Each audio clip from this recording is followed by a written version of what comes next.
Sometimes when you look at things that come from the past, like this shirt, like this video, it gives us a warm fuzzy feeling, a feeling of nostalgia, because it tells us that things were better back then, things were more familiar. And sometimes when you look at cars, they give us that feeling too.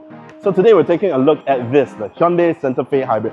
And while it may give us retro vibes from the past, it's actually a car from the future. Is it the best of both worlds? Today we'll find out.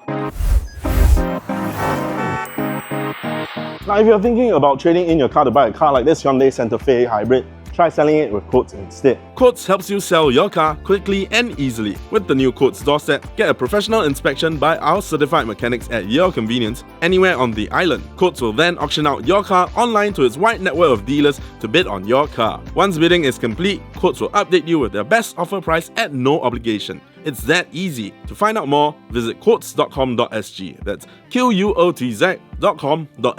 Now let's find out more about this car.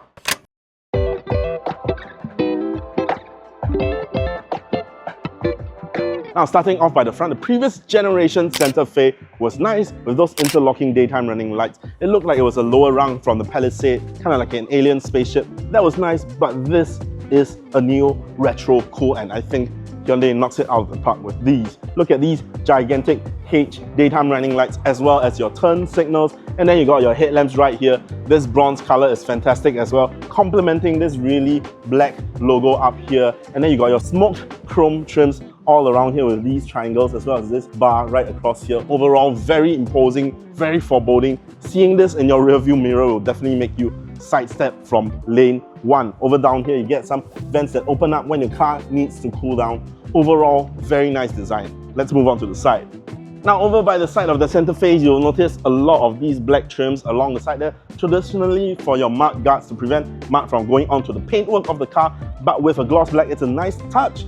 But if you kick up rocks, it might leave very distinct scratches on those parts. You get very nice 20-inch black out rims. And then moving down the side, you get your 360 cameras, you get your keyless entry, and one very neat party trick for the roof racks. If you want to stack things on top, you can stick your hand inside here and use this as a ladder to climb atop. And then you'll notice a very nice sunroof, split front and rear. Now on to the rear.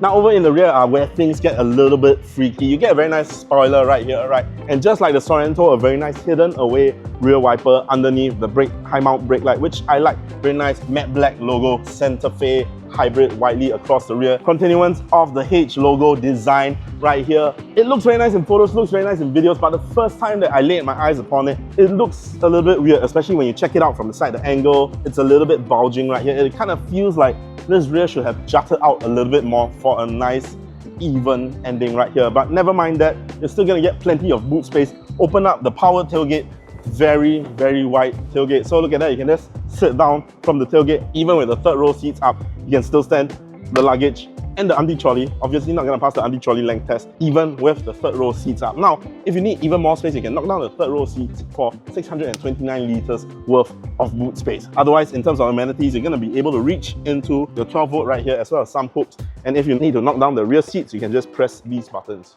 Now let's check out the inside. Now, 3-row SUVs are always a little bit of a squeeze to get into, but this is made easier with just one touch of a button. And then I can just climb inside here. And let's see the leg space. I'm 1.75 meters tall. And when you pull the seats back, I really am knee to seat at this point, but I can just adjust it slightly and it will lock. There you go. So if you need a little bit more space, you can get a variable angle. If not, then I am really just knees up here, 1.75 meters tall, and my head is pretty much touching. But there is a little bit of a concave space right here, more suited for kids. Luckily, in terms of amenities, there's a light, there's an aircon control here, very useful. Third row vents and a third row dial aircon, USB-C fast charging, as well as 220 volts, so you can actually plug something in. One more thing, in the third row, at the back of each seat are hooks, so you can really easily hook all your tatao things. I think this is a really fantastic thing. Now, onto the middle. Over in the second row is probably where you want to be. Things are really comfortable. You still get that felt lining. Split sunroof right here, white and black tone, soft touch material, very nice door handles. Heated but not ventilated seats. Over by the side, you get 2 cup holders And then your aircon is from the side here, just like the Ioniq 5, which I think is a nice design rather than just blowing from here. Over by the front seat, you get two hooks, really useful, so that you don't have to buy hooks for your chairs. Magazine holder, USB-C fast charging ×2, right through the front seats. And if your front passenger is being annoying, you can just crush their legs like this. If that's not enough space, you get more storage space down here. This elbow armrest, the cubby space inside can be opened like this. And if that's not enough space, you can even open this up and put a giant cup down here. Now, if there are 5 people and you want to move over in the rear, it's very easy. A super flat floor, plenty of space, you can sit comfortably, very enlarged space with the sunroof. Things are very comfortable in the middle. Now, if there's nobody, you can just move over, put this down, enjoy a long rest, talk to your driver and your front passenger and just lounge right here. Now, if it is mostly gonna be 4 or 6 people at the max, you could go for one trim above. This is the Calligraphy trim. You could go for the Calligraphy 6-seater. So this middle bench will be replaced with 2 captain chairs for additional $2,000. But I think it's a little bit missing without ventilated second row seat. Now onto the front. Over at the cockpit of the Hyundai Santa Fe Hybrid, things are very plush, very refined. It's a very nice space to be. Starting from the top, you got this felt line material across the top. You get electronic rear view mirror if the whole car is full and you can't see through your physical rear view mirror. Very nice, very responsive instrument cluster. A little bit more on that later. 12.3-inch infotainment system with wireless Apple CarPlay, Android Auto. Moving down here, more of that H styling, very nice cross design, physical aircon vents. This little wood grain kind of sticker material, honestly, not a fan. Number one, it kind of feels like it's a sticker, and number two, if it was horizontal, I feel like it would fit nicer, but it's a bit of a weird choice. But never mind, moving down here, the rest of the sleekness continue. You get your volume knob up here, your hazard light, aircon controls. I really like this touchscreen aircon controls. You can select your front and rear as well as driver only, your seat ventilations, very nicely designed, physical knobs to control your aircon, but touch for the fan display. I think that's really, really okay. You get your proximity sensors, 360 camera, hill descent, drive mode to select from Eco, Sport and My Drive, which is an intelligent driving mode that depends on your driving style. It selects whether it's Eco or more Sport. And down here, very nice center console, white color, 2 dual wireless chargers, and then this button UVC. This is for your little nook right here. You can put your phone inside, send it for a round of disinfecting by turning on this UVC. And if you're not using that, then you can charge them with the 2 wireless chargers. And if you need even more power, there are 2 USB-C fast charging slots, one for fast charging alone and one if you want to use it for your data to your Android Auto, so it doesn't heat up your phone or get that lag from that wireless Android Auto. Moving down here, 2 large cup holders and then a cubby space with a nice little divider inside. If that's not enough space, you still get this little space from the floating console right here. And this, you gotta check this out. This is one of the things that I haven't seen in another car. Inside the glove box, you actually get an emergency hammer. So in case, in the very unfortunate, unlikely case that something happens, you need to break your way out, you can actually take this out to help make a quick getaway. And then up here, you get a very beautiful heads-up display. Again, more on that later. The rest of the cabin is very nicely designed. Very nice, comfortable steering wheel, but not a big fan of this design. 4 dots here. I like the 4 dots in the Ioniq 5, the Ioniq 6, but this one kind of looks like a robot staring at you with like big, long black ears right here. If you just search Liberty Prime, you'll know what I mean. Now, if you compare this to the rest of the 7-seater SUV options out there in the market, to me, this really does stand out as the most premium and the most modern. Now, does this drive as well as it looks? Only one way to find out. The Hyundai Santa Fe Hybrid is priced at $286,000. The 1.6-litre turbocharged engine produces a combined 215 brake horsepower and 367 Nm of torque. The 6-speed transmission brings the car from 0 to 100 km per hour in 9.6 seconds. The Santa Fe Hybrid has a claimed fuel consumption of 14.5 km per litre. For more details on the Hyundai Santa Fe Hybrid or any other car, head on to Sgcarmart.com to help you make the smart choice on your next car.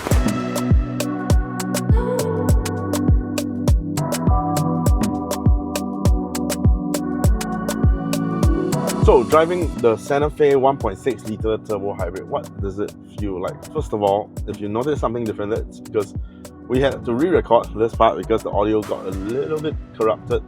And right now, I wouldn't complain about being back inside the Santa Fe. This is a wonderful place to be. It's a huge, spacious, very comfortable car. I love this two-tone color inside here, white on black. This just looks fantastic. If there's one thing that I don't really like, it's there's this wood grain trim right here. It kind of feels like it's a sticker piece, and I kind of don't mind that, but I feel like if it was dark, like black lines on dark wood, that would look a lot better. But otherwise, the rest of the cabin is just a fantastic place to be. It is the Hyundai experience. It feels like a lounge, just like inside the Hyundai Ioniq 9 that I got to see in California. You can see all of the designs coming through. Like, if you're talking about the Koreans, it kind of feels like this is the contemporary brother is wearing that turtleneck sweater. He's got his hair moosed up, so it kind of feels like you're driving inside that. All that tech all around, these dual 12.3-inch displays, very beautiful. All the tech inside here, level 2 ADAS, as well as I believe this one has the improved ADAS with the collision avoidance assist. The engine, it's using a 1.6 litre turbo hybrid, and you would be surprised for a car of this size, of this heft, of this rugged boxy shape. 1.6 litres, is it enough? But it's enough.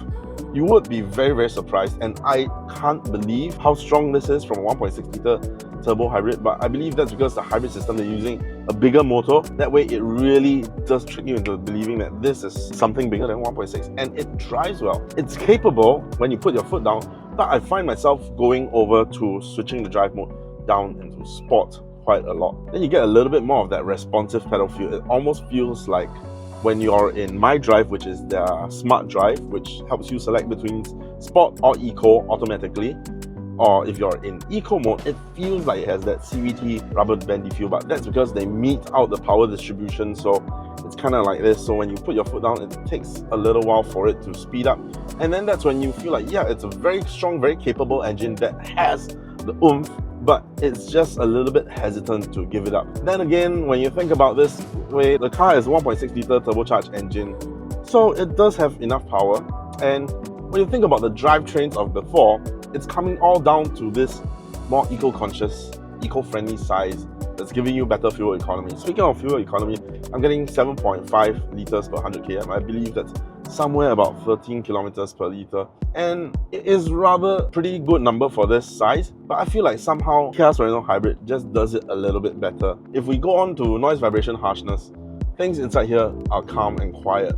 Albeit you do hear a little bit of the engine groan from that 1.6 litre coming through, coasting at 85 right now on the highway. You do hear that coming in a little bit, but other than that, road noise, all of that is lots mostly cut out. Another thing is the pedal shifters right here. So let me switch over to eco or My Drive, which is smart between eco and sport.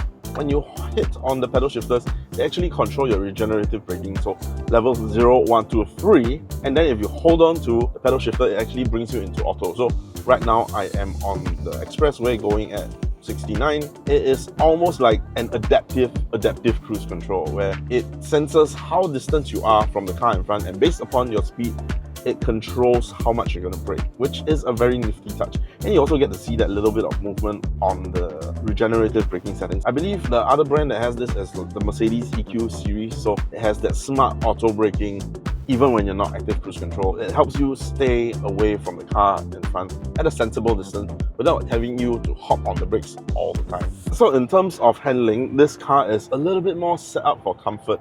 It's a little bit boaty, it's a little bit swishy, but you do have to keep in mind that this is also set for a car that can take a full load of 7 in the car. Thus, it has quite a little bit of give. But I have to say, even when you compare it kind of apple to sort of apple, against the Kia Sorento Hybrid, I have to say that the Kia Sorento Hybrid feels like it does handle a little bit better. And if you look at the paper numbers, even though they are using technically the same drivetrain, the Kia Sorento Hybrid also does achieve a little bit better power as well as better fuel consumption. So even though I really like the cabin of this car, the rest of this car, the rest of the Hyundai brand, what it has to offer, I have to say that it does lose out to the Kia Sorento in a little bit of a few aspects. And handling is another one of those aspects. If you throw this car into the corner with enough verve, then you can actually notice that at some points it kind of feels like it's starting to give out a little bit earlier than the Kia Sorento Hybrid. So is the Hyundai Santa Fe a will buy, won't buy, or go try? If you ask me, the Hyundai Santa Fe is a go try. Well, I really like this car. This segment, I feel like I've said it a million times, this 7-seater SUV segment, hybridized, electrified segment, especially in Singapore, is a very, very competitive segment. If you're looking at this Hyundai Santa Fe Calligraphy 7-seater trim, it comes in at one of the highest. And I feel like it does have that prestige. It does have that right to call itself, the top of the line. And make no mistake, this pricing is no coincidence. It's almost like the market priced itself around this car. And you look at the material inside here, the feel of the chairs, the drive, all of the tech inside, these dual screens, all of your center console here, it all feels so good. And I feel like, so that's why the Santa Fe comes at a premium, but at the same time, it also does have that right to put itself in a premium because it is a premium product. All of that to go even without looking at the looks. Even before this car came out, right, I remember 1-2 years ago when they launched the teaser photos, everyone wanted to take a proper look at this car. Typically,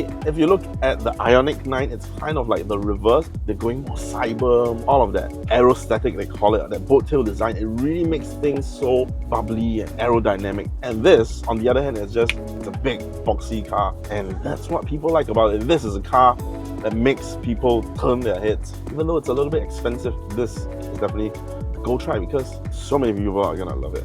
So that's it. That's our review of this Hyundai Santa Fe 1.6 litre turbo hybrid. What do you think? Do you agree with us?